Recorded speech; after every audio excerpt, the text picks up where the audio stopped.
Bonjour à tous et bienvenue sur ma chaîne YouTube, ma nouvelle chaîne YouTube enfin créée qui s'appelle On refait notre match. Les gars, passons maintenant au débriefing. On va débriefer le match de Rennes-Montpellier qui a eu ce dimanche et une victoire 3-0 du Stade Rennais. Le match a commencé avec un Rennes, on va dire, qui était très attendu, un Rennes qui devait gagner et avec un Montpellier qui avait pas mal de blessés, pas mal de joueurs suspendus, enfin pas suspendus mais blessés il me semble. Donc pas mal de 10 joueurs, notamment ils ont dû faire jouer aussi des petits minots de 19 ans en défense. Bref, ils ont fait du bricolage. Mais le match commence et tout. Les 15 premières minutes, je me dis pas que Montpellier, on voit qu'ils sont autant, on va dire, handicapés par les absents. On voit que le match il commence, Montpellier il se comporte comme une bonne équipe. En vrai, j'ai trouvé une bonne rivalité entre les deux, une bonne réponse de Montpellier. Et je trouvais que c'était comme un match de boxe. Vous savez, les deux combattants, quand ils rentrent dans une cage, bah, ça s'échange coup pour coup. Et là, effectivement, il y avait, même si il y avait une légère domination du Stade Rennais, qui, je pense, 60% du Stade Rennais, pour moi, 60% de la domination était rennaise et 40% Montpellier-Rennes. Mais on voyait que Montpellier a essayé sur les 15 premières minutes. Nordin, notamment, qui a été un poison un peu pour la défense rennaise. Et donc le match commence, nouveau système pour Stéphane, 3-4-3, qui moi je prenais depuis le début. Hein. Moi les gars, depuis la préparation, je prenais pour que le Stade Rennais évolue sur ce système parce qu'ils ont les joueurs pour, ils ont la qualité pour et ils ont les postes doublés à chaque fois pour. En défense centrale, si vous voyez bien, il y a pratiquement 6 défenseurs. T'as Ostigard, Wo, Seydou, Faye, Attebauer, et j'en oublie un dernier, Boutlal, ou je sais pas, mais j'en oublie un dernier.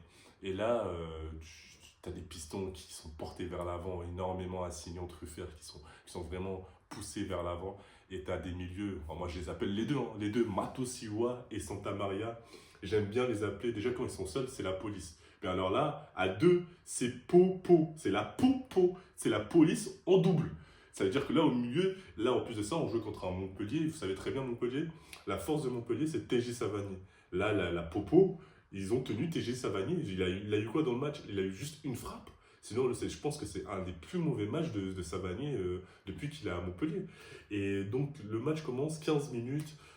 C'était équilibré, donc il y a eu des échanges et tout. Et là, Montpellier baisse en régime quand ils encaissent le but. Et ça, c'est révélateur de l'équipe qui n'est pas en confiance, forcément. Il y a eu le premier but qui a été provoqué par Grönbeck, le coup franc, et qui justement fait la passe D sur le coup franc pour Ludovic Blas, qui n'a juste à mettre que le plat du pied. Encore la malice de Grönbeck qui décale parfaitement le ballon. Mais moi, en tant que spectateur, j'ai une vue d'ensemble. Donc il m'a surpris. Mais alors imaginez les joueurs sur le terrain et tout ce qui s'en sort. Même le gardien, le compte, je pense, est surpris. Et là, ça fait 1-0 pour Rennes. Et ça met Rennes sur les bons rails. Donc du coup, là, je crois le but il est venu à la 23e. Donc peut-être 8 minutes plus tard, Rennes enfonce le clou. Le but Attebauer. Attebauer, pour moi, j'attends beaucoup. Hein, parce que là, cette année, là, il y a des joueurs d'expérience qui ont rejoint et tout, Attebauer, Stigard. Mais ce que j'ai aimé sur ce match, et pour peut-être le futur que j'attends beaucoup de voir, c'est l'utilisation du duo Attebauer-Assignon. J'ai aimé dans ce match et il y a de l'avenir pour les deux. Franchement, il y a des belles combinaisons. Même si c'était que le premier match, je sens les prémices de quelque chose de très bon entre les deux. Bref, Attebauer donc qui arrive sur le côté, qui lance parfaitement dans l'intervalle. Il ne le met pas directement parce que il voit que le défenseur, l'arrière gauche, je crois c'est, je sais plus, je vais pas dire de bêtises, mais il voit que l'arrière gauche est sur le champ de passe, donc il attend un peu, il avance avec le ballon, il attend que l'intervalle s'ouvre entre le DC, le défenseur central et l'arrière gauche, et il le met entre les deux. Assignon a juste à venir centrer et Kalimundo de la tête. Et ça fait 2-0. Donc là, on voit qu'un Montpellier est complètement à la dérive. Et heureusement que la mi-temps arrive, parce que je pense que la mi-temps, elle leur a fait du bien.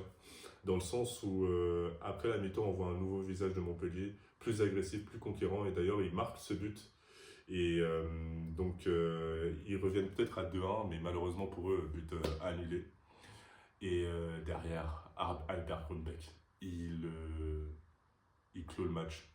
Il est l'homme du match. Et clairement, le but qu'il met, il va le chercher tout seul. Voilà, rien à dire. Moi, je vais l'appeler comme ça. Je vais l'appeler comme ça, Bergondbeck, c'est Monsieur 3 en 1. Pourquoi 3 en 1? Parce que c'est un facilitateur de jeu. Il facilite pour ses coéquipiers, il facilite même quand il a le ballon, le jeu, il sent le jeu en fait. Et en plus de ça, donc il fait les efforts. Donc le deuxième point, il fait les efforts défensifs. C'est un joueur qui n'est pas avare d'efforts. Et en plus de ça, le troisièmement, bah, il stat. Il stat. Et ça, c'est vraiment la caractéristique d'un joueur qui ne va pas mettre longtemps et qui va exploser.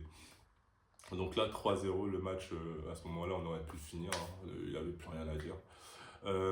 J'ai bien aimé les rentrées de James et Nagida qui sont venus apporter, je pense, un peu d'envie parce qu'à la fin, avec la rentrée de Gouiri et quelques-uns, je sentais que ça ronronnait un peu. Jota, j'ai bien aimé sa rentrée, même si on voit qu'il n'est pas encore totalement sur pied. On va pas se mentir, il n'a pas encore les jambes. Il y a une action où il part tout seul de but. Il part tout seul. Jota, fonce, va tout seul. Et comme il n'a pas encore les jambes, s'il avait les jambes, ce genre d'action, l'attaquant, il va tout seul, il pousse le ballon, il tire. Il n'y a rien à dire, il ne s'occupe même pas du défenseur. Mais il a anticipé qu'il n'avait pas les jambes, le défenseur allait revenir sur lui. Donc il a essayé de mettre le bras pour essayer de gagner un peu plus de temps. Mais malheureusement, le défenseur, une fois qu'il est à ton contact, il a juste un peu à te pousser et il reprend le ballon. Mais j'ai aimé Jota parce que il a quelque chose de différent. Il t'apporte cette folie que forcément les autres n'ont pas. Et c'est ce qu'on avait l'année dernière avec notamment Désiré Doué. Désiré Doué qui a apporté cette folie, et ben justement je retrouve cette folie en Jota et je pense que dans les matchs à venir, dans les matchs où on aura à faire face à des blocs bas ou autres, il va être décisif dans ces genres de matchs-là et ça c'est très important. Maintenant, on va parler un peu de Julien Stéphan. Julien Stéphan, j'ai bien aimé pour, pour un entraîneur qui a eu quoi un jour, même pas pour préparer le match avec des joueurs revenus et tout, de trêve internationale. Ce que j'ai trouvé cohérent, un 3-4-3 cohérent. J'ai bien aimé le match de Seydou. J'ai énormément vu des bonnes choses entre justement la relation entre Atebauer et Assignon. J'ai aimé, même si elle n'était pas parfaite, la relation entre Grönbeck et Ludovic Blas qui a essayé de combiner, même si j'ai trouvé qu'il y avait encore du déchet, mais c'est de bon augure. J'ai retrouvé un peu du Kalimundo qui n'était pas seul devant, en pointe isolée. Là, forcément, il avait des compléments, il y avait des mecs autour de lui. Donc, on voit un meilleur footballeur, on voit quelqu'un Kalimundo, on va pas se mentir, Kalimundo, c'est pas un joueur qui peut se faire une défense à 1 contre 2. C'est un joueur qui a besoin de soutien, c'est un joueur qui va pousser les lignes arrière défensives à reculer. Donc, voilà, je suis pas surpris.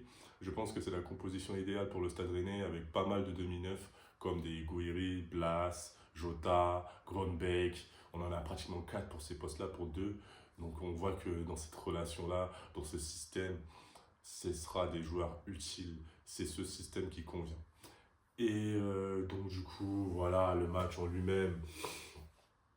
Victoire plutôt logique. Oui, victoire plutôt logique. Et on va passer à la petite note de fin on va noter les joueurs notamment. On va commencer par le capi des capots, Mandanda.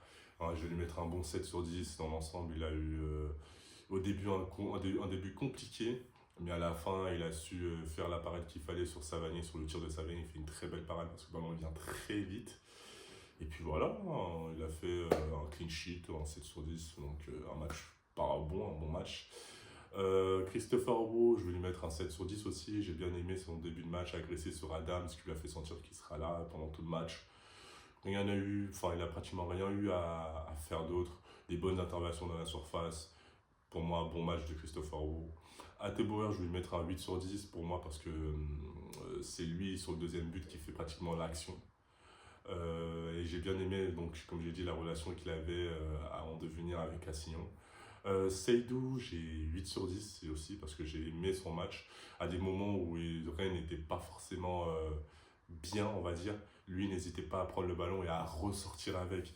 Et ça nous fait du bien. Il nous faut des gangsters comme ça. Des mecs avec le ballon en défense, le ballon il brûle pas. Il ressort le ballon proprement, il avance avec. Et en fait, Seydou, c'est un couteau suisse. C'est un deuxième arrière-gauche, c'est un troisième milieu de terrain et c'est un troisième défenseur dans le match. On a pu le voir et il nous a fait un bien fou. Mais je vais mettre un petit bémol sur lui. Je sais pas pourquoi, mais dans l'année, il va se prendre un carton rouge. À lui, je vais pas parier dessus, mais voilà. Donc Seydou, on sait jamais. Calma, calma. Alors, on va passer maintenant avec les pistons. Truffert, j'ai bien aimé la première mi-temps de Truffert où j'ai senti totalement libéré, plus offensif, bon dans les combinaisons avec ses partenaires. Je lui mettrai la note de 7 sur 10, un bon match de sa part. Et puis voilà, j'espère qu'il continuera comme ça. Assignon, début de match compliqué. Il a eu beaucoup de ratés au début de match. Il n'était pas dans le match. Sa passe D vient lui redonner un peu de confiance, je pense, dans le match. Et ensuite, deuxième mi-temps, il a fait un match au triceps. Mentalement, il a été présent, il a été bien, il a été costaud. Donc, franchement, il s'est bien rattrapé dans son début de match, 7 sur 10. Rien à dire. Bon, on va passer à la popo. Les deux milieux de terrain, Santa Maria et Matosiwa. Je mettrai une note de 8 sur 10 parce que dans le match, ils ont cadenassé. Ils ont mangé. Ils ont bouffé Savanier pour qu'il ne fasse rien dans le match comme ça. Même, ça se sentait que dans ses passes, Savanier, j'ai jamais vu Savanier autant rater de ballon, de passes. J'ai jamais vu Savanier aussi mauvais dans un match. Donc voilà, à part quand il était déjà venu, je crois, il y a 2-3 ans, prendre un rouge au Roison Park avec les Steven Nzonzi Kamavinga où j'étais sur le terrain. Mais voilà, c'est une petite anecdote. Voilà, on va passer sur les trois de devant. Les trois de devant, donc du coup, Ludovic Blas, je vais lui mettre la note de 8, car c'est le premier buteur. Sur le match de Ludovic Blas, il y a eu du bon. Il a essayé, je pense que c'est le René qui, depuis ce début de saison, est en confiance. Il a eu du bon, il a essayé, dans le jeu, il a été pas mal, il était même bon. Juste après quelques déchets avec Grönbeck où j'attends un peu mieux de Ludovic Blas, et si je dois aussi mettre son débol comme pour Seydou, lui par contre ça sera, vu que le Stade Rennais en phase défensive défend en 5-4-1 avec les faux neufs qui sont milieu gauche et milieu droit, si j'ai un truc à lui dire, c'est que il doit venir faire plus de contre-efforts. Parce que là, ça passe contre Montpellier, mais je ne sais pas si contre d'autres adversaires du calibre du Stade Rennais, ça passera. Grönbeck. Alors lui, monsieur 3-1, 10 sur 10. À l'origine de la faute sur le premier but, sur le coup franc, passe D sur le coup franc.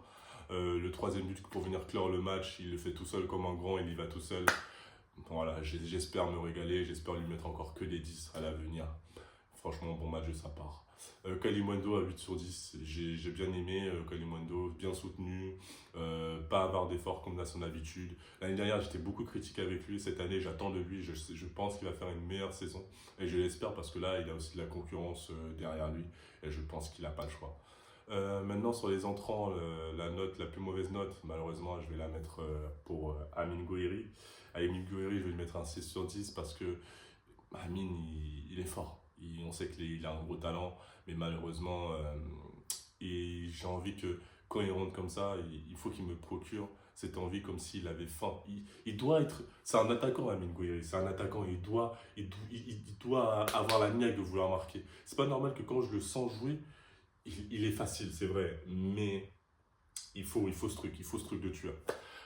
J'ai bien aimé la rentrée de James, je lui mets 7 sur 10. James qui est venu et qui a failli marquer pour son entrée, malgré le peu de minutes qu'on lui a accordé. J'ai bien aimé. Nagida, j'ai bien aimé aussi sa rentrée, donc lui aussi un 7 sur 10. Je pense que Nagida va être une sérieuse concurrence pour Truffert. Et ses qualités offensives m'avaient déjà plu l'année dernière. Certes, défensivement, c'était difficile, mais offensivement, je pense qu'il a. Si je dois miser une petite pièce, je miserai peut-être sur lui au cours de la saison. Donc voilà, et un petit 8 sur 10 sur Julien Stéphan, qui a su faire les changements quand il le fallait, qui a su concerner le groupe. Rien à dire. Et voilà, donc le debriefing s'achève maintenant. Et je vous souhaite une bonne journée, bonne soirée pour ceux qui me suivent le soir. Et sur ce, on s'attrape pour la Ligue des Champions. Peace!